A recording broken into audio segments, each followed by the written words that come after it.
پاکستان، جس میں آپ دہشت گردوں کو تو چھوڑتے ہیں مگر پاکستان میں خرابیوں کی نشاندہی کرنے پر آپ ان کو غدار کہتے ہو، اور جو خرابیاں کرتے ہیں ان کو آپ کہتے ہو کہ یہ محب وطن ہے۔ آج یہ سارا کچھ کیا ہے؟ یہ سارا روک کر اور یہ اس طرح چوکوں چوراہوں میں روکنا اور انتظار نہ کرنا کہ کورٹ کیا کہتی ہے۔ تو میں یہ کہوں گا کہ اگر پاکستان کے اندر منتخب لوگوں کا یہ کام اگر نہیں ہے کہ وہ پاکستان کی خرابیوں کی نشاندہی کر سکیں اور اگر یہ بتا سکیں کہ اداروں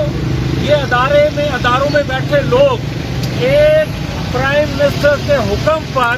کیا گل کھلا رہے ہیں، کیا تماشا کر رہے ہیں، اور یہ دیکھیں کہ آج پھر جہانگیر ترین کو جو بلایا گیا، اس کے گروپ کو بلایا گیا، یا تو پھر ادارے پہلے آزاد نہیں تھے،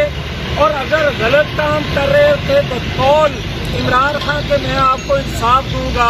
تو عمران خان کون ہوتا ہے جہانگیر ترین کو یہ کہنے والا کہ میں آپ کو انصاف دوں گا؟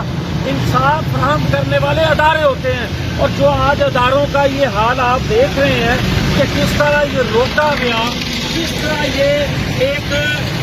ریاستی دہشت گردی، یہ ہے ریاستی دہشت گردی جس کو چھپایا جا رہا ہے۔ تو میں جو کہتا ہوں، میں ایک عوامی نمائندہ ہوں، میں نے کہا ہے کہ پاکستان کے اندر سمیش کرنے کی روش کو، دھمکیوں کو ختم کیا جائے تاکہ پاکستان آگے بڑھ سکے،